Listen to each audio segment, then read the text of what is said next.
भाव है। ठाकुर जी कहें कि भैया हम कृष्ण बन के जावें तो कोई ना कोई रोक दे, दुनिया भर की बात बनावे, श्री जी भी हमसे लड़े झगड़े या हमारे रूप बदल के चलो। तभी ठाकुर जी ने नंदगांव में एक जोगी को देखा, घर घर जाके हाथ देख करके महाराज भविष्य बता रहा है। ठाकुर जी बोले ये बढ़िया है, मधुमंगल श्री दामा ऐसी पोशाक लाओ हमारे काजी। बोले क्यों, हम भी जोगी बन के जाएंगे। बोले क्यों, किशोरी जी की हाथ रेखा देख के आमे ने बता के आमे उनको भविष्य कैसा है।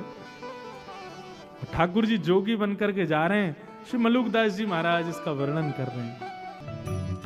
तो महाराज जी यहाँ पे बोले, इंद्रेश जी, मलियागिरी भस्म ब्राजे मानो सुर डमरू बाजे। श्री मलुकदास जी महाराज कह रहे हैं मलियागिरी भस्म, मलियागिरी तो चंदन होता है, भस्म कैसे हो गई। मैंने कहा हाँ महाराज जी ये बात तो सही है, मलियागिरी तो चंदन होता है, भस्म कहां से हुई। तो वे कह रहे हैं, बोले भैया श्री किशोरी जी के दर्शन की ऐसी अग्नि लगी है ठाकुर जी के चित्त में कि मलियागिरी चंदन लगाया, लेकिन किशोरी जी की दर्शन की लालसा से उस चित्त में दर्शन की अभिलाषा की अग्नि से वो चंदन भस्म बन गया। वाह, ऐसे तड़प रहे हैं, ऐसे मचल रहे हैं किशोरी जी को देखने के लिए, लगायो तो चंदन है लेकिन भस्म बन गया है।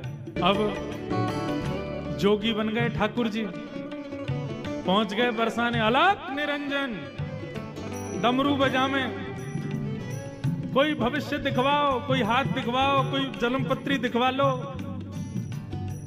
ललिता विशाखा सखियां सब देख रही थी।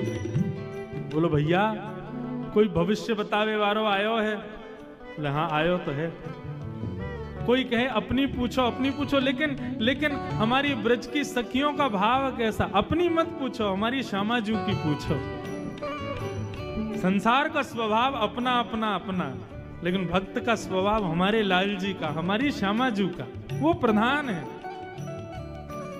सब सखियां गईं, बोलो भैया बाबा ओ जोगी, नेक्स्ट से जोगी, रूप तो तुम्हारा जोगी सो है, लेकिन देखने में ऐसे लग रहे हो तुम्हारा अभी जन्म भयो कछु साल पहले। ठाकुर जी बोले ये सब तपस्या के बल से हुआ है गोपी, तुम नहीं समझोगी। हमने हिमालय पे बड़ी तपस्या करी है, हमारी आयु कितनी है। हाँ ये संग में हमारो सेवक है, ये बतावे को। हाँ बताओ कितनी आयु। मधुमंगल भी गया था जोगी बन के। मधुमंगल बोलो हमारे महाराज जी 120 वर्षों से हिमालय पर तपस्या कर रहे हैं, लेकिन तपस्या के प्रभाव से इनके अंग प्रत्यंग की झुर्रियां चली गई हैं, देखने में ऐसे लगते छोटे बालक। दो चार सखियां बोली हमारो हाथ देखो। मधुमंगल बोले तुम्हें तो मैं ही देखूंगा, इधर आओ, तुम्हारे भविष्य को तो मैं बता दूंगा। हमारे महाराज जी तो राजा रानी आदि इन सब बड़े बड़े लोगों के हाथ देखें। बोले अच्छा। ललिता विशाखा बोली आप यदि भविष्य कथन करो तो हमारी श्री जी को हाथ देख लोगे। कौन श्री जी? अरे या बरसाने की अत्यंत सुकोमला, अत्यंत सुमनोहरा, रसिक जनन के हृदय में सदा वास करवे वारी श्री वृषभानु नंदिनी हमारी श्यामा जू ने उनको भविष्य देख ले। ठाकुर जी बोले कहा भविष्य देखनो है? बोले भविष्य में केवल इतना देख के बताए दो कि हमारी ऐसी सुकुमारी सुंदर किशोरी जी को ध्यान रखवे वारो कैसो होएगो। नेक वाक्य बारे में नेक बताए दो।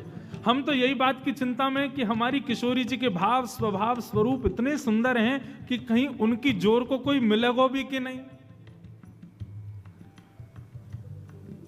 जोगी बोला हाँ हाँ दिखाओ, बताओ कौन है, कहाँ है, दिखाओ, बोला अभी बताते हैं हम सब कुछ। जोगी को पकड़ करके ले गए, इतने में ही श्री वृषभानु नंदिनी पधारी सन्मुख। और जैसे सामने आई हैं किशोरी जी तो दूर से ही देखें, बोले किसको पकड़ लाई हो ये? बोले बहुत बड़े जोगी हैं, 120 वर्ष से तपस्या करके इन्होंने अपने अंग की कांति को बिल्कुल बालक के समान कर लिया है।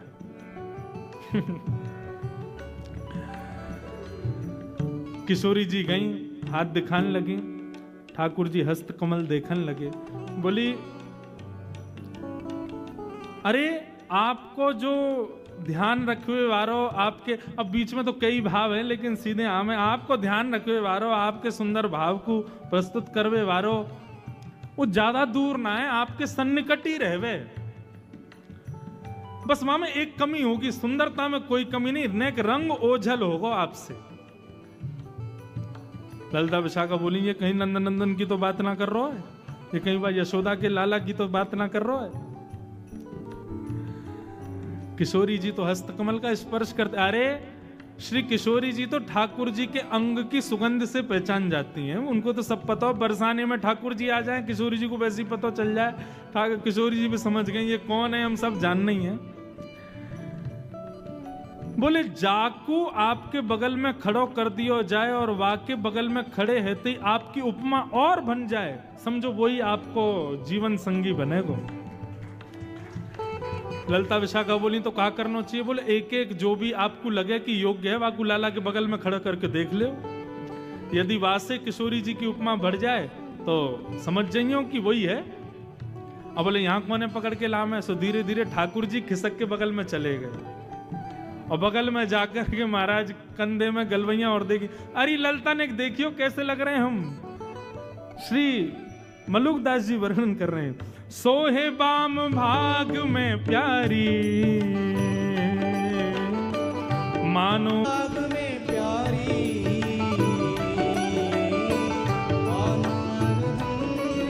अब